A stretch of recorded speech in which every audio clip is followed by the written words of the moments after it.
Olá, pessoal, boa noite. Estou muito feliz de estar aqui de novo. Esse projeto que eu e a Fabi temos, eu sou Sabrina Chagas, sou oncologista clínica da Oncologia Dó, e esse E esse projeto chamado projeto chamado que eu e a Fabi criamos, tem algum eco acontecendo? Pronto.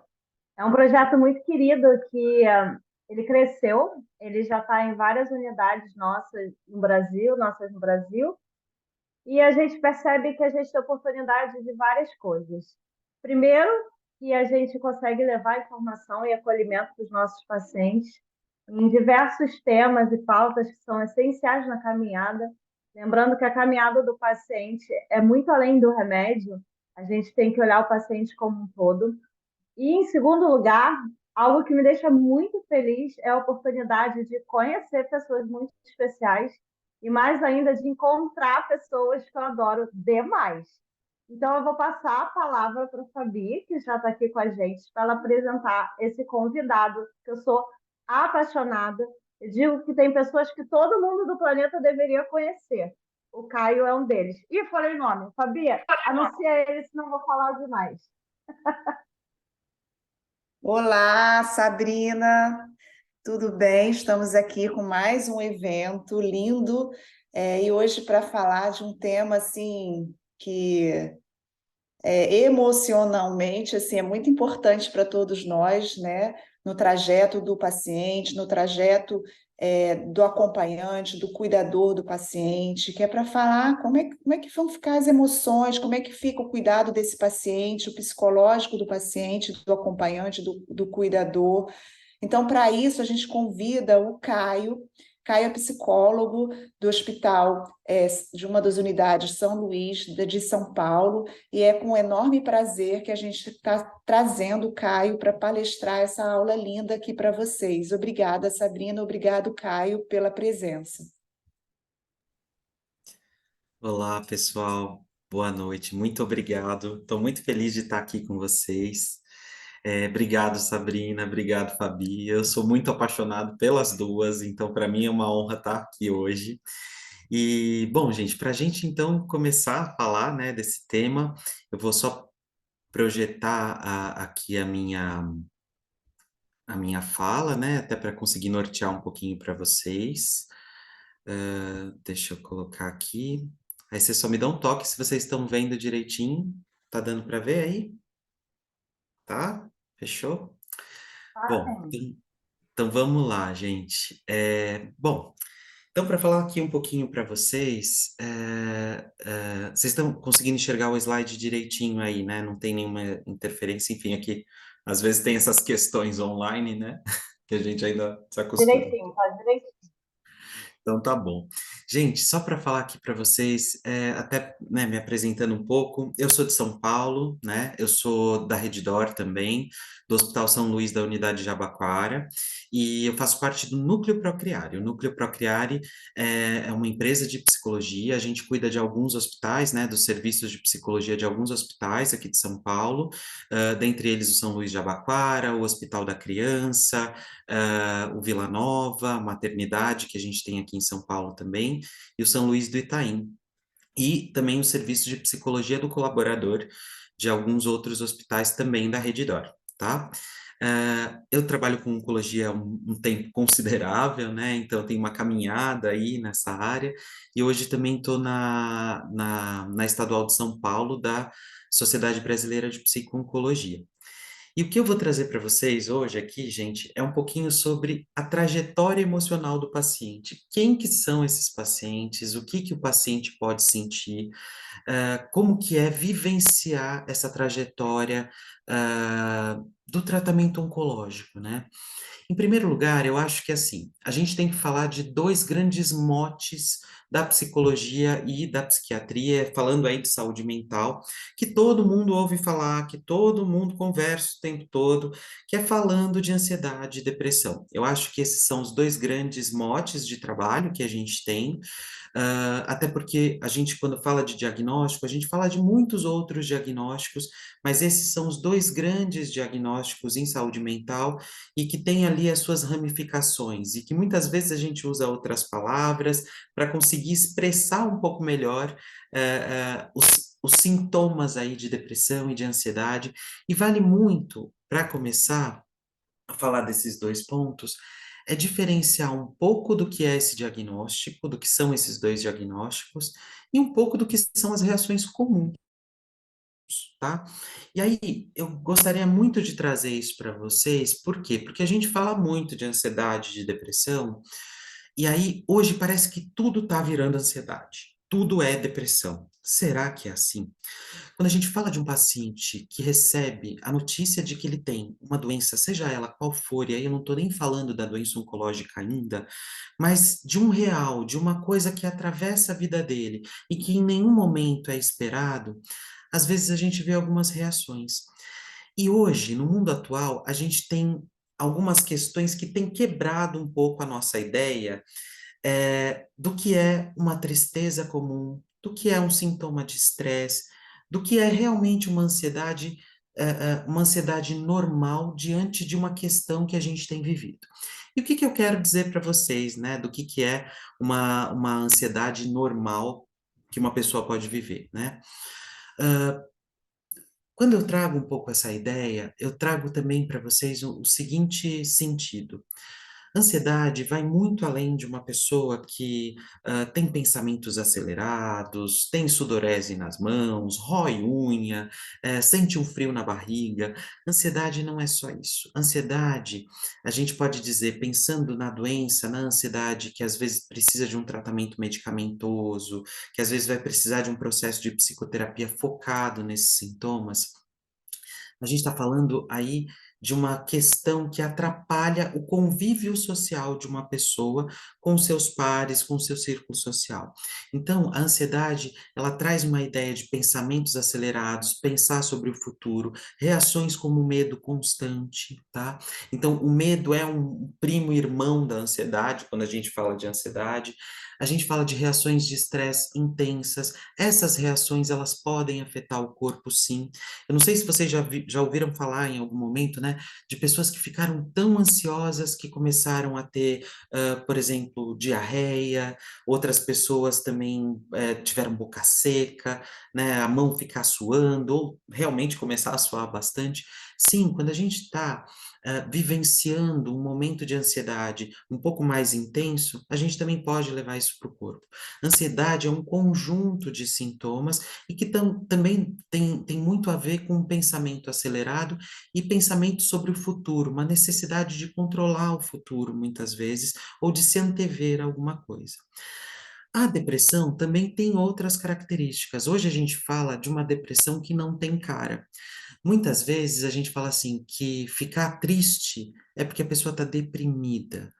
Tá, o que que seria o humor deprimido, ou seja, a tristeza que a gente pode sentir, e o que que seria a depressão em si?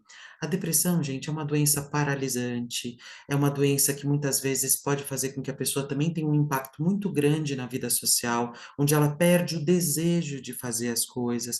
Muitas vezes ela não sabe nomear exatamente o que deixou ela deprimida, que é muito diferente de uma tristeza.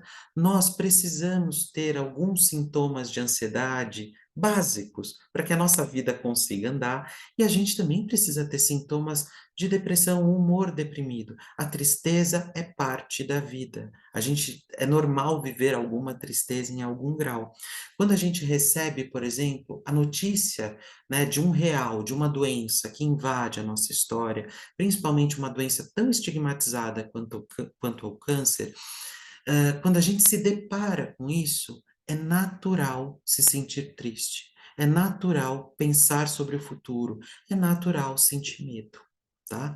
Então, quando a gente traz esses dois diagnósticos, eu também quero trazer algumas reações que são naturais. Então, para a gente começar a pensar na trajetória do paciente oncológico, a gente tem que pensar, acima de tudo, que não é fácil vivenciar uma situação como um diagnóstico que traz para a gente uma ideia de corte da vida. E por que que eu digo um corte da vida? Não é porque a vida acaba, não é porque a vida para. Muito pelo contrário, ela continua durante o tratamento também. Mas é algo que vai além daquilo que é esperado. A gente, quando faz a nossa linha da vida, quando a gente pensa na nossa linha da vida, nos nossos projetos, nos nossos planos, a gente não pensa que a gente vai ter uma doença. A gente vive uma condição de onipotência. Quando eu tenho uma saúde, eu posso fazer tudo aquilo que eu quero. E a gente pouco pensa no nosso processo de adoecimento.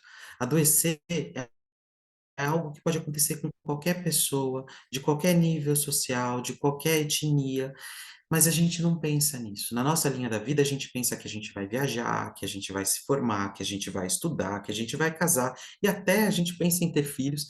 Mas o que que acontece? A doença ela não entra nesse cálculo, tá? Ela muitas vezes até pode entrar nesse cálculo quando em algum momento eu vivi alguma questão relacionada ao adoecimento, ou seja, quando eu vivi isso no meu corpo, ou muitas vezes quando eu vivi isso com alguém que estava no meu entorno, com alguém que estava do meu lado, tá?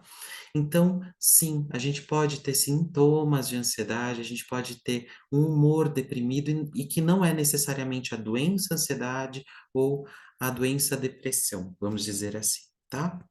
Em linhas mais gerais. Obviamente que esses dois pontos aí, eles têm muito mais do que essa explanação mais básica. Mas, como eu queria dizer para vocês sobre a questão da trajetória do paciente oncológico, tudo tem um começo, tá? E o começo do paciente oncológico, tudo não começa na hora que ele senta na mesa, na frente do médico, e o médico diz para ele: sim, é câncer. Não é aí que a história começa. Ela vem um pouco antes. Toda a história, principalmente nos dias atuais, começam a partir de um sintoma. É quando o corpo dá aquela batidinha na nossa porta da vida, né? Ele chega lá e faz assim. E o corpo, ele tá falando com a gente. É, a gente tem que pensar que corpo bom é corpo em silêncio, né? O que que é isso? É um corpo que não se manifesta, que não mostra que tem coisas a tratar, que tem problemas a resolver. E o que que eu quero dizer com isso? Os sintomas de uma doença já dizem pra gente que tem algo diferente no nosso corpo. E a história do paciente oncológico às vezes começa no sintoma de uma doença ou quando ele vai fazer um check-up, quando ele vai fazer algum exame e esses exames aparecem alterados. Então, é a partir desse momento que a pessoa esbarra com o real do que é uma doença, tá? Tanto que é muito comum na nossa cabeça, e a maioria das pessoas fazem isso, tá? Quando você está doente, na hora que você vai até o médico, a primeira coisa que você faz é dizer sobre o seu sintoma, é falar sobre a sua dor. E assim que você fala para o seu médico sobre a sua dor, o médico vai lá, ele passa uma receitinha com remédio e na sequência ele passa uma guia para você fazer exame. Se nessa guia para você fazer exame está escrito assim, tomografia, ressonância, ultrassom, tudo bem, você vai ter que marcar esse exame na maioria das vezes, isso se você não internar ali no hospital para fazer esses exames. Mas você pega a receitinha do médico, que ele te deu um remédio, você vai lá na farmácia e você pega aquele remédio e toma. Se a dor e se o sintoma passou, o que que você faz com a guia do exame? Muitas vezes você esquece, muitas vezes você guarda na gaveta, muitas vezes entra no meio dos papéis da vida e depois é jogado fora. Porque muitas vezes o que interessa para a gente é tirar sintoma. Mas quando o sintoma persiste, a gente vai atrás e vai ter que usar aquela guia de exame. Porque se ele persiste mesmo com a medicação, é porque o corpo ainda está dizendo para a gente que ele está precisando de ajuda. Então, todo o imaginário que a gente tem de sintomas de adoecimento começam a partir do sintoma, que é quando a gente esbarra no real da doença, tá?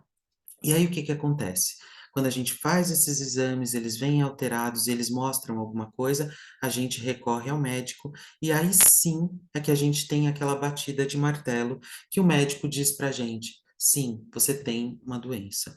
Que aí a gente fala sobre o baque do diagnóstico e muitas vezes é nesse momento que o paciente sente um choque emocional e muitos falam, o chão abriu sob os meus pés, né? Eu não sabia o que fazer. Eu pensei na minha filha, eu pensei no meu filho, eu fiquei com medo. E o medo é um dos primeiros sintomas, tanto no momento em que os sintomas acontecem, os sintomas físicos acontecem, né? Como o medo acontece a partir do momento que você tem os resultados dos exames, a suspeita do médico, ou quando você está aguardando o diagnóstico. Então, esse diagnóstico que demora para sair, que muitas vezes é angustiante, e aí a gente vê um primeiro sintominha de ansiedade acontecendo nesse momento da trajetória do paciente. E claro, no momento em que o diagnóstico acontece, e quando o diagnóstico acontece, ele requer da gente uma revisão da vida, e muitas vezes uma revisão muito rápida, que é o impacto do diagnóstico, ou seja, o impacto emocional do diagnóstico, onde agora eu tenho que pensar em pedir licença do meu trabalho, começar uma bateria de exames para ver que tipo de tratamento que eu vou fazer, ou seja, a vida começa a correr e muitas coisas também acontecem na nossa cabeça. O baque, ele não é só físico, mas ele também é emocional. E esse baque, ele pode trazer sintomas de ansiedade, de depressão, de estresse, uma série de reações que vai de pessoa para pessoa. Ninguém recebe uma notícia difícil da mesma maneira, tá? Então, tudo começa a partir do sintoma físico que leva esse paciente, já com questões emocionais, a procurar um serviço de saúde. Então, não, dentro da trajetória do paciente, nada começa na hora que o médico diz, é câncer. Tudo começa na construção até a chegada do médico e resultados de exames também. Fora que muitos pacientes já começam com sintomas de ansiedade, muitas vezes deprimidos, e às vezes chegam no médico e o diagnóstico é outro completamente diferente. Isso acontece muito, gente, com pacientes que procuram os seus sintomas nos sites de busca na internet. E sim, a gente tem visto quadros de ansiedade bem importantes de pessoas que vão atrás de um diagnóstico como se elas estivessem se autodiagnosticando. Então, muito cuidado. Isso, tanto para profissionais de saúde como para pacientes, é importante que a gente tenha essa orientação. Procurem assistência médica, até mesmo para vocês conseguirem manejar os seus sintomas emocionais, né? Ou seja, procurar pela internet não é uma boa via. Vá atrás do seu médico, tá? Mas isso eu também estou querendo dizer que as questões emocionais, elas começam aqui, muito antes de um diagnóstico médico. Bom, e depois desse começo, eu vou agora para o segundo momento, que é o momento do tratamento, que dentro da trajetória do paciente a gente começa com o impacto do diagnóstico, como eu falei para vocês agora, e agora o momento do tratamento. Muitos pacientes, gente, vêm com aquilo que a gente chama de uma bagagem emocional. Ninguém chega igual num tratamento oncológico, sabe por quê? Porque cada um tem uma história completamente diferente. Cada um tem uma noção do que é câncer, cada um tem uma noção do que é adoecer, cada um tem uma noção do que é estar no hospital. Pessoas têm muito mais medo, às vezes, de serem puncionadas para fazer um acesso, outras pessoas não têm medo nenhum, tá? Isso vai de pessoa para pessoa, cada um tem a sua bagagem. E é durante o tratamento que essa bagagem emocional também começa a se mostrar, por meio de sintomas de depressão ou às vezes de sintomas de ansiedade também, tá? Então, a gente tem que ver que no primeiro momento, quando esse paciente chega para o tratamento dele, a primeira coisa que aparece para ele é um tratamento que, para se curar, né, ou seja, para que ele receba esse tratamento, para buscar a cura dele, é um tratamento que machuca. Sim, quimioterapia, radioterapia e uma série de questões aí dos tratamentos oncológicos, muitas vezes dão um nó na cabeça do paciente. E que nó é esse? É quando o paciente se depara com um tratamento que vai causar muitos sintomas físicos. Por isso que muitos pacientes podem deprimir nesse meio tempo, porque a gente vem de uma cultura onde a gente toma remédio para tirar sintoma. Só que aí, esse remédio que o paciente está tomando, ele dá mais reação, mais sintomas físicos, entre aspas, para que ele chegue até alguma cura. Então, por exemplo, diarreia, mucosite, vômitos, isso tudo, às vezes, na cabeça do paciente, traz uma sensação de que ele está muito mais piorando do que melhorando. Então, é nesses momentos que a gente, da psicologia, trabalha com esse paciente para entender que as reações físicas, elas são próprias do tratamento, e não por conta de uma piora do quadro clínico. tá? Então, isso é muito importante e que norteia quase todo o momento do tratamento oncológico. É nesse momento também que a gente vê que os pacientes começam a fazer a reedição dos dias e dos planos, ou seja, a vida está nas entrelinhas do tratamento. O que que é isso? Quando eu não estiver passando mal, eu vou conseguir terminar aquele trabalho. Logo depois da quimioterapia que eu faço, eu fico 2, 3 dias sem conseguir levantar, com uma fadiga daquelas pesadas, sabe? Então, a agenda da vida do paciente também vai de acordo com as reações que ele tem ao tratamento. E às vezes se adaptar a isso não é muito fácil. E sintomas de depressão e ansiedade também podem acontecer, porque parece que a vida está acontecendo e agora eu tenho que encaixar um tratamento no meio de todos os meus planos. Isso também pode causar uma ansiedade importante, porque o paciente tem os boletos para pagar, porque o paciente tem as coisas para resolver, às vezes tem filho para criar, às vezes tem pai e mãe para cuidar, cada um vai ter as suas demandas, mas sim, esse tratamento ele é difícil de encaixar numa rotina que não é aquela que a gente escolheu. É durante o tratamento que modificações corporais importantes acontecem, então esse paciente ele tem um impacto na autoimagem, na maneira de conceber o próprio corpo, porque sim, o corpo muda, mas essa mudança do corpo, ela não é para sempre, tá? Então é muito importante também que o paciente busque dentro da equipe multidisciplinar, até para amenizar os sintomas de ansiedade, de depressão, que ele consiga buscar o auxílio, por exemplo, do nutricionista, ou para comer melhor, ou mesmo de um educador físico, para ver o que ele consegue fazer de exercícios, ou até mesmo ajuda com profissionais de outras áreas, por exemplo, medicina da dor, a medicina integrativa, para que esse paciente consiga fazer as pazes com o corpo, mesmo durante o tratamento. Tá? Porque isso sim pode amenizar os efeitos emocionais quando a gente tem uma equipe multi bem coesa e que cuida de todas as outras questões que vão muito além do oncologista. Tá? Então, isso também vale para vocês, oncologistas. Vocês não tratam sozinhos, vocês estão tratando com todo mundo que está no entorno. A gente também fala aqui dos exames de controle que às vezes são muito angustiantes, as trocas de protocolo, as toxicidades do tratamento, ou seja, existem tropeços e particularidades de cada tratamento. E assim, é muito importante que o paciente tenha em vista que aquilo que é proposto no começo do tratamento, às vezes vai poder mudar, a depender das reações que esse paciente tem ou até mesmo do comportamento da doença dele. Então, uma modificação, às vezes, no protocolo, ou a vinda de uma toxicidade, né? Ou até esses exames de controle que não vêm como esperado, são tropeços importantes e que podem sim causar sintomas de ansiedade, de depressão também nesses pacientes e até nos familiares, que criam expectativas sobre o tratamento. Então, é por isso que é muito importante também fazer um acompanhamento psicológico desde o começo, lá do impacto do diagnóstico e durante todo o tratamento também. Aqui, a gente fala também do encerramento da jornada, porque toda a trajetória de um paciente também tem o seu final. E claro, né, gente, muitos pacientes podem viver questões como a cronicidade da doença, tá? Ou seja, é a doença que vai ter que ser controlada para sempre.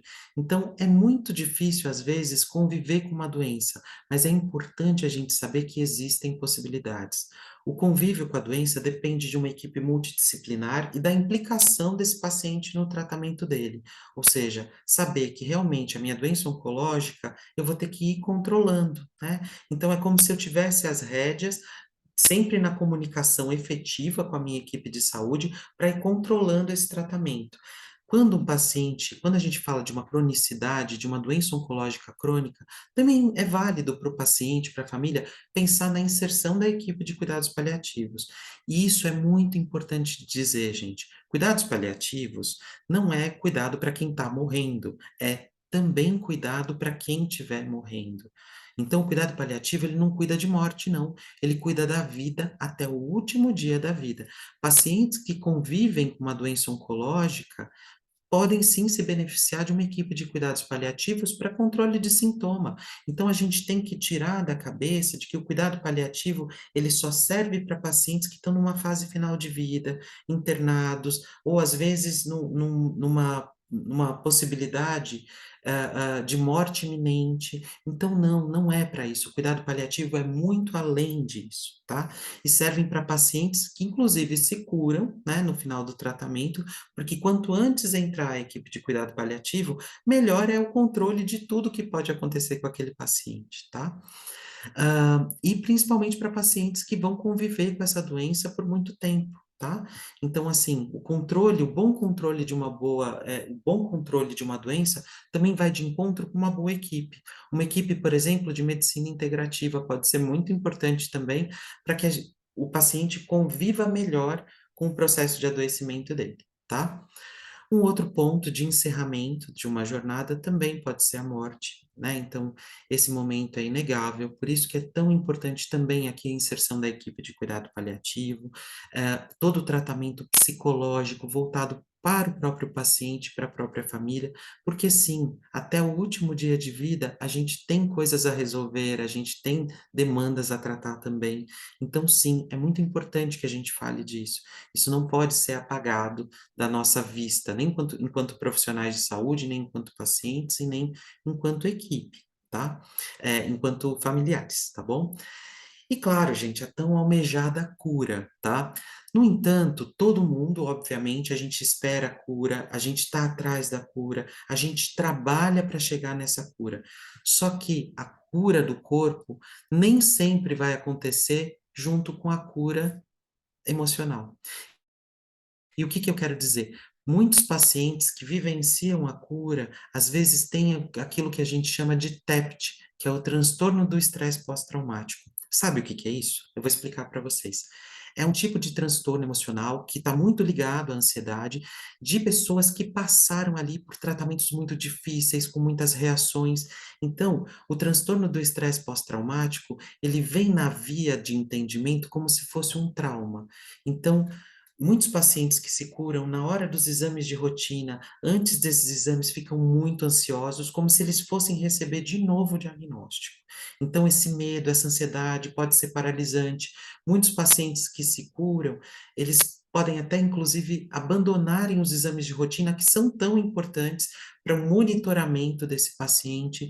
Então, as questões emocionais também podem continuar mesmo depois da cura. E aí sim, você deve continuar, sim, num acompanhamento psicológico, porque todas as questões e traumas, entre aspas, que foram vividos durante o tratamento, podem continuar com você, mesmo que seu corpo já esteja completamente bem. Então, sim, o trabalho emocional continua depois da cura, porque muitas coisas na vida se modificaram, e não é porque o médico falou, tá ok, tá livre do seu tratamento, que às vezes a nossa cabeça compreende isso do mesmo jeito. Afinal, a gente não esquece daquilo que a gente passou. Por isso que é tão importante que o paciente continue em tratamento psicológico e, inclusive, a família, porque a família também pode ter aquilo que a gente chama do estresse pós-traumático. E aí eu gosto muito de dizer para vocês algumas reações. Por exemplo, muitos familiares que acompanharam pacientes oncológicos, às vezes passam a ver os seus familiares como pessoas a serem cuidadas para sempre. E não conseguem entender que a cura chegou. Então, muitas vezes, as reações emocionais de medo de que o paciente pegue uma chuva, de que o paciente fique doente, é tão grande que começa a cercear a liberdade daquele paciente. Isso é um exemplo de uma manifestação possível do transtorno do estresse pós-traumático num familiar. Por exemplo, claro que esse transtorno pode ter diversas outras reações, tanto pacientes também, né, que podem, por exemplo, terem reações emocionais muito relacionadas ainda ao tratamento. Então, por exemplo, qualquer questão que aconteça no corpo, o paciente já fica com medo falando, poxa, será que é uma metástase? Será que é algum problema que está acontecendo? Eu tenho que correr para o médico.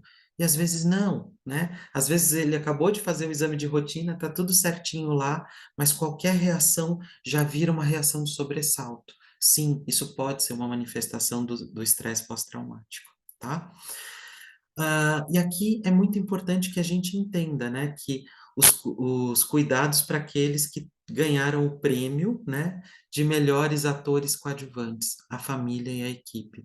A equipe também se vincula ao paciente, precisa de cuidado emocional, a equipe também sofre com o paciente. Então, é muito importante que você, que é enfermeiro, médico, fisioterapeuta, fonoaudiólogo, que trabalha com oncologia, nós também somos atravessados por esses pacientes que ficam, às vezes, tanto tempo com a gente. E a gente também sofre, a gente torce, e a gente também precisa de cuidados emocionais. Isso é muito importante até para prestar uma boa assistência ao paciente e à família dele, tá? E óbvio, né, gente, a família que está ali perto o tempo todo, ela também precisa de cuidados emocionais.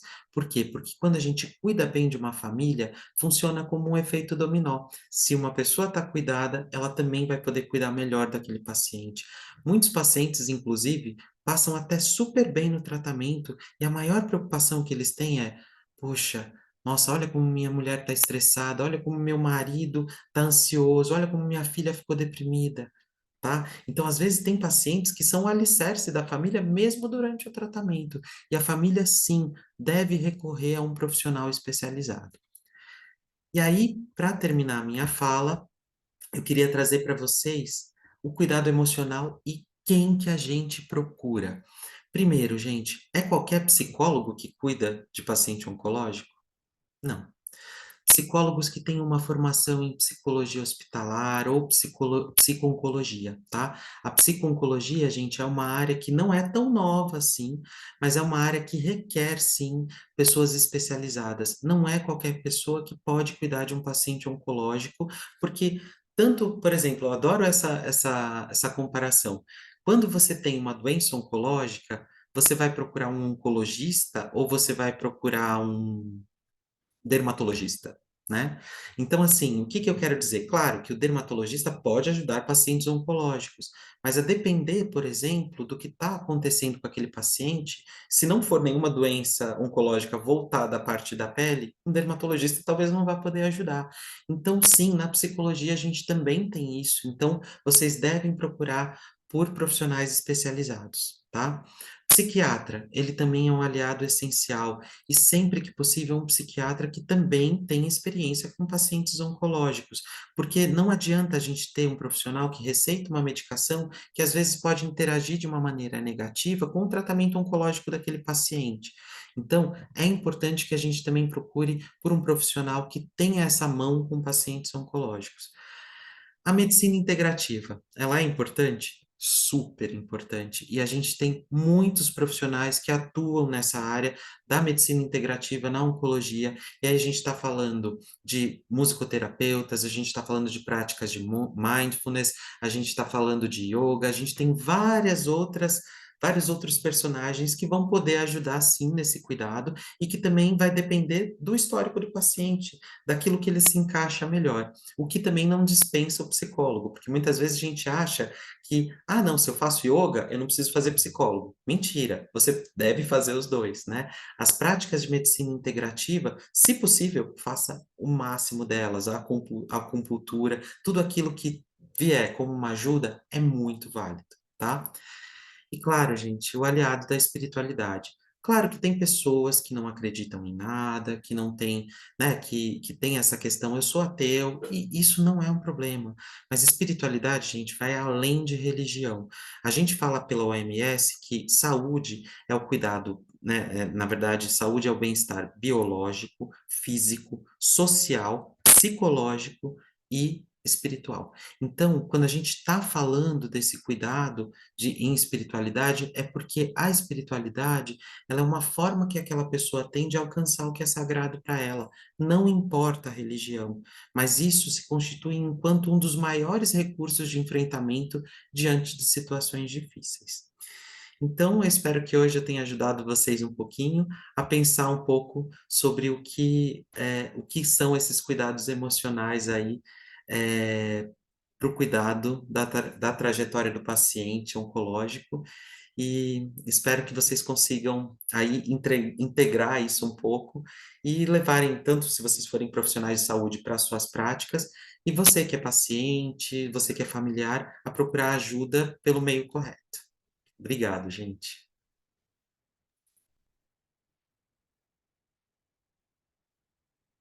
É, que diz isso. Eu acho que ficou claro para todo mundo aqui por que que a gente é fã do Caio. Então, se alguém tinha alguma dúvida sobre as minhas opiniões, agora ficou bem claro para todo mundo. Caio é essa pessoa. O pessoal vai fazendo perguntas, Caio, enquanto elas são elaboradas.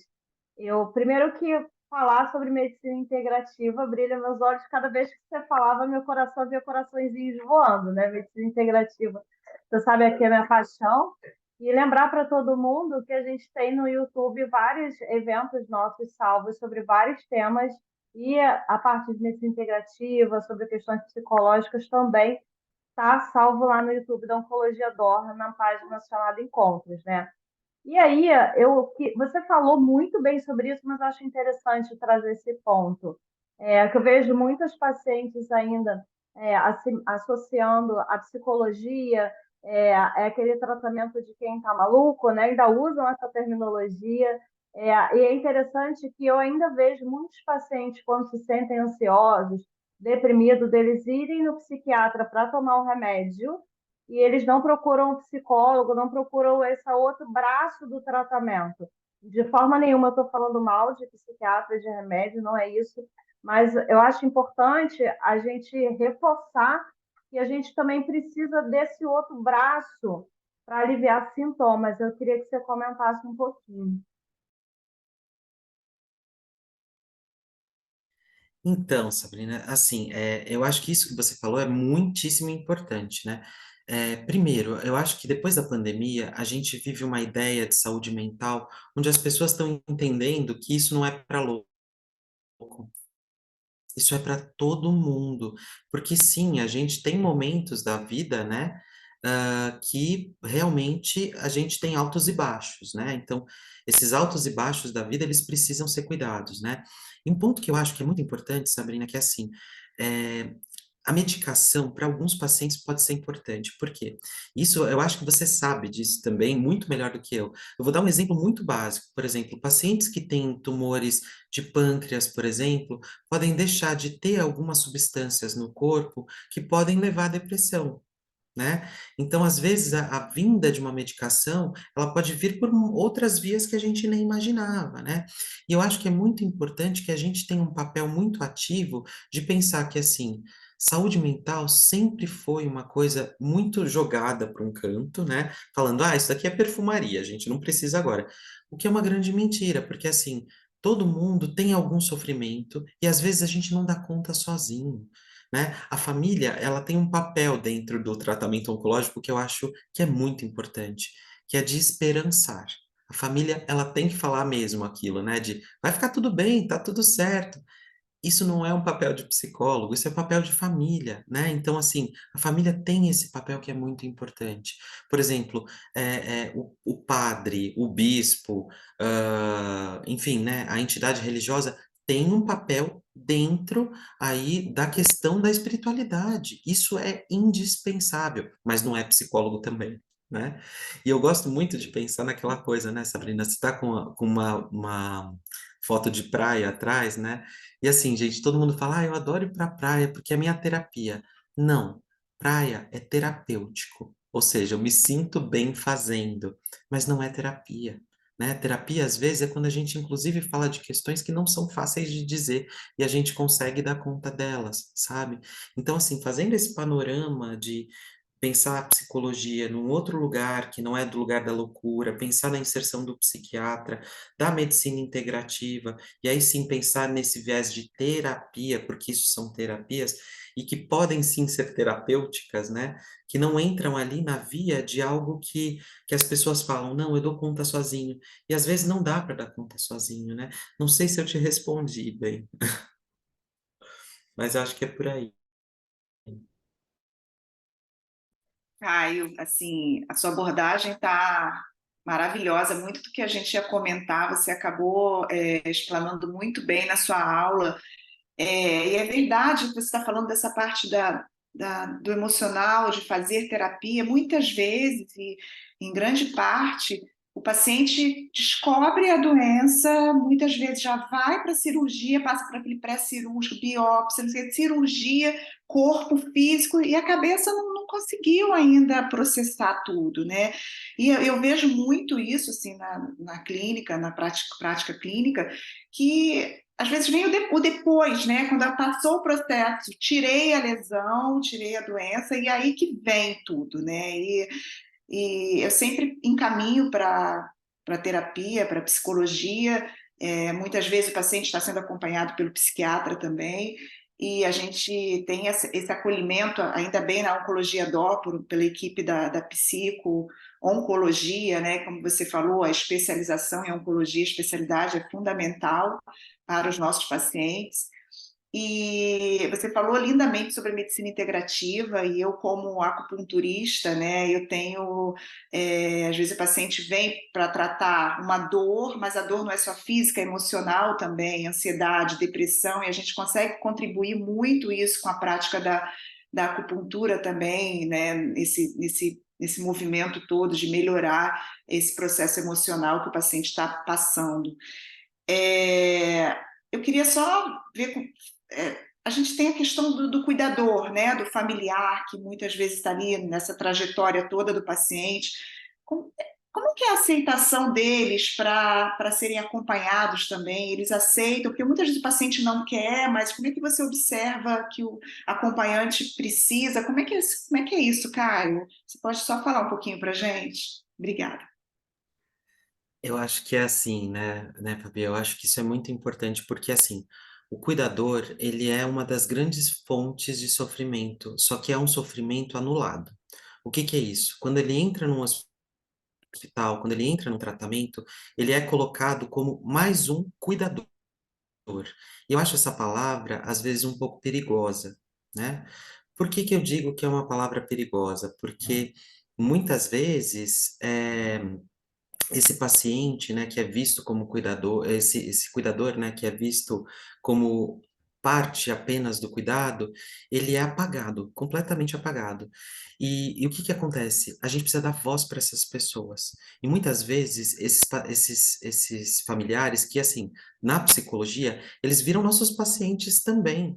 Porque, assim, a pessoa que está ali no leito do hospital, no leito do ambulatório de quimioterapia, é uma pessoa que é tão importante para elas que se aquela pessoa não estiver bem, a vida dele vai mudar completamente, como já está mudando. Essa pessoa ela não trabalha do mesmo jeito, ela não faz as coisas do mesmo jeito. Por quê? Porque a cabeça dela está em quem está tratando. Então, assim, enquanto a gente começar a ver o cuidador e o familiar como cuidadores, ponto, e não como pessoas que, na verdade, são pacientes também, a gente está pecando muito nesse lugar, né? Então, assim, eu acho que toda vez, né, que a gente aborda da psicologia, a gente costuma abordar o paciente sozinho e depois o familiar sozinho. E eu acho essa estratégia muito importante, porque ali a gente chega para o familiar e a gente faz a pergunta mais importante, sem o paciente na frente. Como é que está sendo para você? Gente, vem de tudo, de tudo. Vem medo, vem estresse, vem ansiedade, vem angústia, né? E ali, quando aquele alívio acontece, porque ele conseguiu ser escutado e não mais virou ali aquela fonte única de você vai ter que ajudar no banho, você vai ter que ajudar em tal coisa, né? Você vai ter que resolver os problemas financeiros. Quando ele sai desse lugar e ele é colocado no lugar onde ele pode ser escutado, a gente vê o quanto aquilo é importante e terapêutico, inclusive para o paciente, né? Então, sim, a aceitação, Fabi, é muito grande, muito grande. Raras foram as pessoas que eu atendi, né? Familiares que eu atendi que não aceitaram acompanhamento psicológico. Já atendi, inclusive, só familiares e não o paciente, porque o paciente às vezes estava bem, o paciente não precisava naquele momento, mas a família precisava, né? Então, assim, a aceitação é muito grande. O problema é a lógica do hospital e a lógica dos ambientes de saúde que anulam esse familiar. Né? E isso é sem querer, não é culpa de ninguém, mas é culpa de uma cultura que é muito voltada para a doença. Veja, não é nem para o paciente, é uma cultura voltada para a doença. Ou seja, é a pessoa, isso eu falo muito no hospital, né? quando as pessoas chegam e falam, ah, você já viu aquele paciente que tem o tumor tal? Oi? Não. Qual que é o nome dele? Eu não sou um tumorista, né? Eu sou um psicólogo, eu não estou indo lá ver nada desse sentido. Então, assim, é muito importante que a gente nomeie essas pessoas, que a gente não despersonalize elas, tanto o paciente como familiar, porque a gente já tem uma lógica, sem querer, no nosso país e no mundo, de olhar doença, e não olhar paciente, nem olhar, inclusive, a família, que é menos olhada do que o paciente. Ah, e maravilhoso o seu comentário, essa pauta de familiar, né, acompanhante, cuidador, ela é muito pouco falada, muito pouco, de verdade, são pessoas que carregam um sofrimento também enorme, então é importante a gente falar nisso. Acho que a gente tem que falar, inclusive, cada vez mais. A gente está cheio de comentário aqui, mas a gente já está bem pertinho do final. Né, a gente pode passar aí de 1 hora de evento, é, mas eu quero só reforçar um comentário que chegou aqui, que eu achei muito interessante. Eu, durante meu tratamento, questionei o esforço que eu fazia para curar um corpo que eu olhava no espelho e não era meu corpo. Eu achei incrível esse comentário. E vou comentar uma outra questão que a Cristiane escreveu. Eu vivi uma crise de ansiedade gigante quando recebi meu diagnóstico. Tive a ajuda de um psiquiatra, estou também usando o canabidiol, está me ajudando bastante. Então, o canabidiol ele entra no contexto da medicina integrativa também. A gente sabe, tem muita gente que associa o nome à maconha, né? E são coisas, apesar da substância ter relação uma com a outra, são coisas completamente diferentes. E a gente tem indicações precisas, né? E a gente sabe que tem indicações que funcionam bem. Eu vou fechar a minha parte, vou passar a palavra para você. Já vou agradecer mais uma vez. Você é um presente que a gente ganhou aí ao longo da nossa jornada. E aí, depois que você falar, eu vou passar, a Fabi vai comentar. E obrigada, obrigada, obrigada. Gente, quem gostou vai ficar salvo no YouTube para vocês dividirem com mais pessoas, a gente conseguir esquentar bastante coraçõezinhos, mundo afora, Brasil afora, estados afora, Rio de Janeiro afora. Obrigada, Caio. Caio, você supera as nossas expectativas sempre, sempre. Foi muito bom. Obrigada, tá? Muito, muito lindo. Obrigada. Eu que agradeço, gente. Olha, eu não tenho o que dizer. A minha gratidão por vocês duas, assim, é absurda, de verdade. Eu tenho uma admiração enorme por vocês. Obrigado pelo espaço. E o que eu queria só deixar aí, eu acho que como recado final, é o seguinte, que a psicoterapia e pensando na psico-oncologia, né, ela não é para falar de câncer, ela é para falar de vida enquanto está tratando de um câncer, né? Porque quando o paciente entra nesse contexto da oncologia, ele só fala de câncer, ele só fala de tratamento, ele fala de reação, mas a gente precisa dar voz e dar espaço para que a vida ocorra durante o tratamento. Então, quando pacientes também falarem assim, ah, não, porque eu vou esperar o tratamento acabar para fazer tal coisa, não, a vida está acontecendo. Às vezes vai ter que esperar o tratamento acabar, às vezes não, porque a vida acontece mesmo durante o tratamento. E para que ela aconteça de uma maneira melhor ou menos difícil, é importante ter uma ajuda profissional de um profissional especializado, tá? Então eu queria dizer isso e também queria agradecer demais e eu deixei os meus contatos, quem quiser entrar em contato, fique super à vontade. Obrigado de verdade, gente, pelo convite. É isso, gente. A vida está acontecendo. Beijo, beijo. Obrigada, gente. Tchau. Tchau, tchau. Beijo.